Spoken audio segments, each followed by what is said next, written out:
एक शहर में पुलिस ने सभी चोरों की नाक में दम कर दिया था। सारे चोर एक के बाद एक पकड़े जा रहे थे। बस एक चोर जैसे तैसे बचकर एक जगह जा छिपा। तभी उसे एक ख्याल आया कि क्यों न वो भगवा पहनकर साधु बन जाए। और ये दुनिया चोरों को तो जूता मारती है, लेकिन अगर वही चोर भगवा पहन ले तो उसके पैर में पड़ी रहती है। इस प्रकार चौर साधु बनकर घूमने लगता है। पाखंडी साधु में एक कला थी कि वो बोलने में बहुत माहिर था। प्रवचन तो उसके बाएं हाथ का खेल था। इस कारण साधु की निकल पड़ती हैं। उसके बहुत से शिष्य बन जाते हैं। कई लोग उसके आगे पीछे घूमने लगते हैं। उसे मुफ्त में खाने को मिलने लगता है। बस उसे सांसारिक जीवन छूटने का दुख रहता है। पाखंडी साधु जंगल में अपने शिष्यों के साथ रह रहा था। तभी उसके आश्रम में एक सेठ आया। सेठ को भी पाखंडी साधु ने अपने बोलने की कला से प्रभावित कर दिया। साधु से मिलकर जब सेठ अपने घर पहुंचा तो उसे एक ख्याल आया। असल में सेठ को एक दुविधा थी।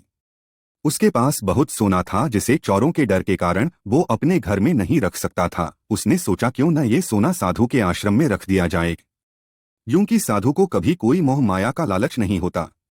वो तो भगवान का रूप होते हैं।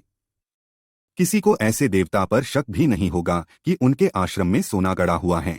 ऐसा सोचकर सेठ दूसरे दिन सोना लेकर पाखंडी साधु के आश्रम आता है और उसे पूरी बात बताता है। फिर क्या था, पाखंडी साधु का तो दिल गदगद हो गया। उसकी आंखें तो उस सोने की पोटली से हट ही नहीं रही थी। उस सेठ ने वो सोने की पोटली आश्रम के एक पेड़ के नीचे दबा दी और वहां से चला गया। अब साधु को नींद कहाँ आनी थी। वो रात भर उस सोने की पोटली के बारे में सोचता रहा।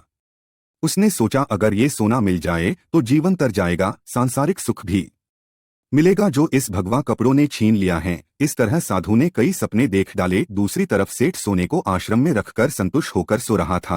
कुछ समय बीतने पर साधु ने एक योजना बनाई। उसने सोचा कि वो इस सोने को लेकर चला जाएगा और सेठ को शक ना हो, इसलिए वो उसके घर जाकर जाने की बात कहेगा ताकि सेठ को ये ना लगे कि साधु सोना लेकर भागा है। अगले दिन साधु सेठ के घर जाता है। सेठ के पास एक व्यापारी बैठा होता है। साधु को आता देख सेठ खुशी से झूम जाता है और कई पकवान बनाकर खिलाता है। साधु सेठ को अपने जाने की बात कहता है। इस पर सेठ दुखी। सेठ हंसने का कारण पूछता है। तब व्यापारी उसे कहता है, तुम मूर्ख हो, वो पाखंडी तुम्हें लुट के ले गया।